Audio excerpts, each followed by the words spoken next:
In the second part of Chapter 4, we will look at infection, how to care for external and internal wounds, and then we'll look at closed wounds. When we look at infection, infection can occur with open wounds. Infections result from improper initial treatment and inappropriate continuing care of a wound. This is usually caused by debris, bacteria, or some other pathogen that were initially in or remain or were introduced into the wound. These things can cause infection. When we look at different types of injuries that we looked at before, punctures are typically prone to infection. Over time, the pathogens that are introduced into the wound create this infection. Common signs and symptoms include pus discharge, swelling, and redness in and around the wound. Sometimes the athlete may complain of pain around the wound, general body fatigue, and fever. If your athlete's wound is infected, we need to refer them to a doctor.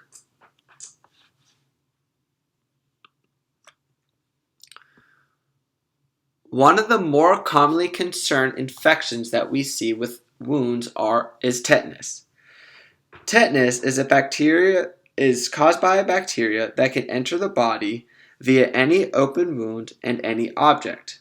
Typically, dirty objects tend to have the tetanus bacteria on them. Within 1 to 3 weeks from when the tetanus bacteria enters the body, a first sign of infection is lockjaw, which is a serious facial muscle spasm of the jaw.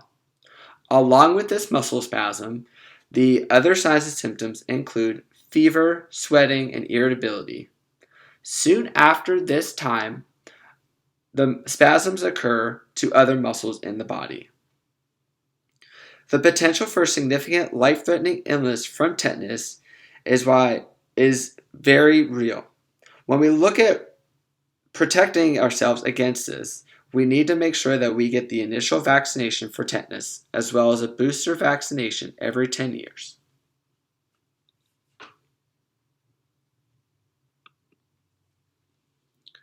For external wounds, we need to make sure that we apply the appropriate first aid.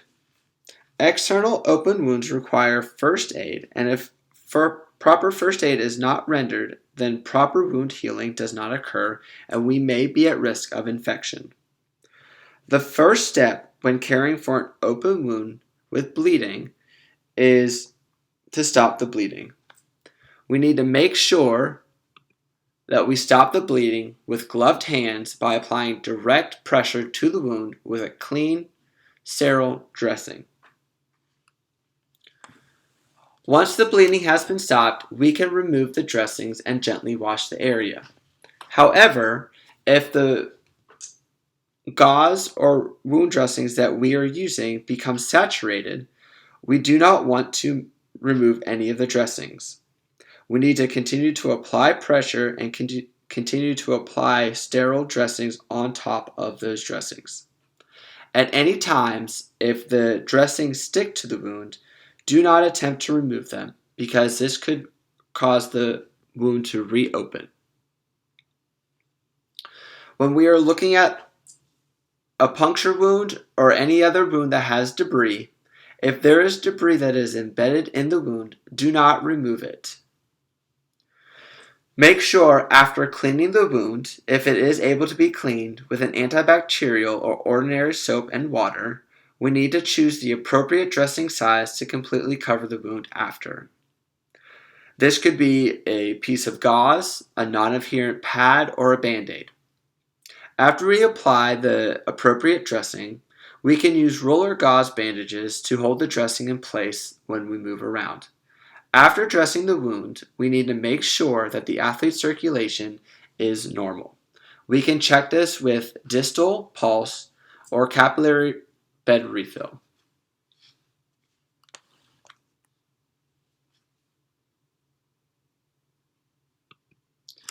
On this slide, you can check out the video in this link to how to control external bleeding.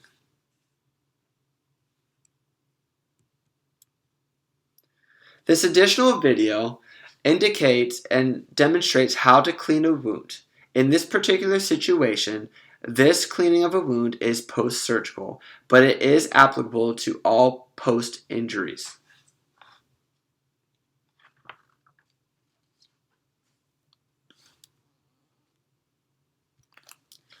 A common question when caring for external wounds is, should we send the athlete or individual for stitches?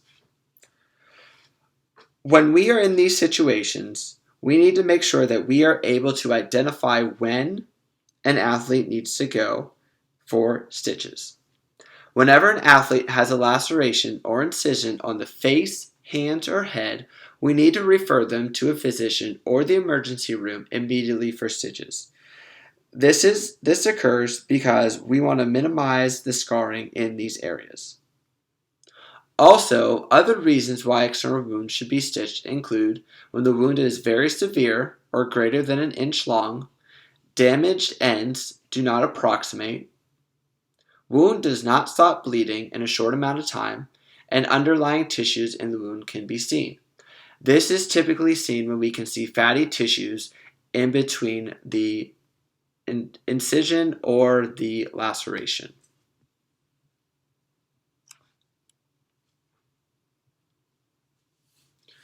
Let's look at some specific situations.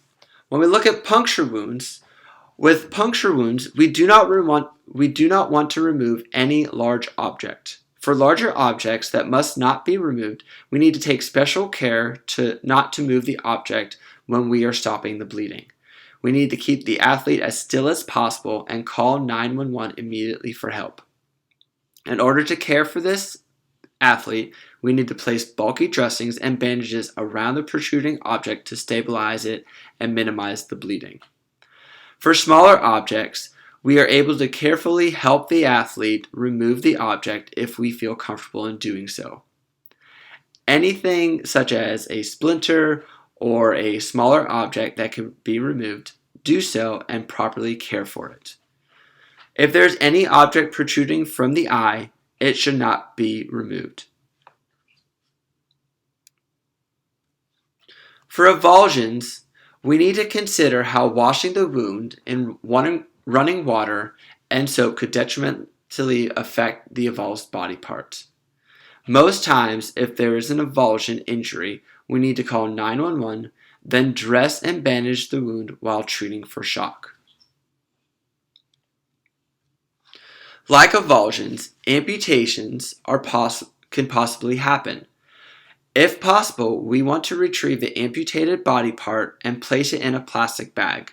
We then want to place that plastic bag in another bag containing ice. After doing so, we need to inform EMS that we have the body part and make sure it accompanies the athlete to the hospital.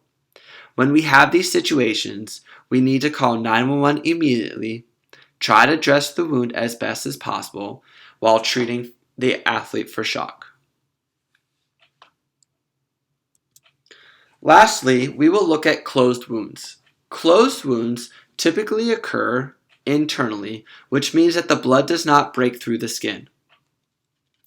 Closed wounds bleed internally and is caused by a rupture of the capillaries in that area. An example of a closed wound injury could be a ball or an implement hitting a body part.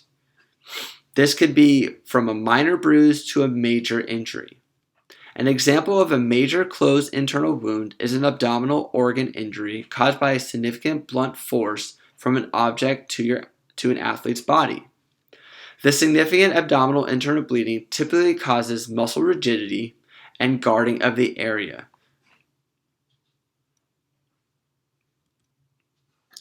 When we look at first aid for closed wounds, if blunt force trauma was applied to the thorax or abdomen, we need to check for signs of shock immediately, including rapid breathing and pulse, and treat as necessary. As with any life-threatening injury, when we have a blunt force trauma to the thorax or abdomen, we need to be prepared to call 911 and provide CPR. If we cannot determine the severity of the closed injury, we should always call 911 immediately, treat for shock if signs and symptoms exist, and monitor the athlete's airway, breathing, and pulse, and possibly use RICE, rest, ice, compression, elevation, if the circumstances allow. If they are in a non-life-threatening situation, and we have determined that the closed wound is minor, we can use the RICE method. In any situation that we do not feel comfortable, we need to refer the athlete to a physician for further evaluation. If the injury is minor and we are treating it on site, we can use elastic bandages. These bandages can be wrapped around the area to provide support and compression. When using this type of bandage, we need to make sure that we choose the appropriate size for the area, and we need to start distally from the area and work proximally. After we finish wrapping the body parts, we need to check proper circulation by checking a distal pulse and capillary bed refill.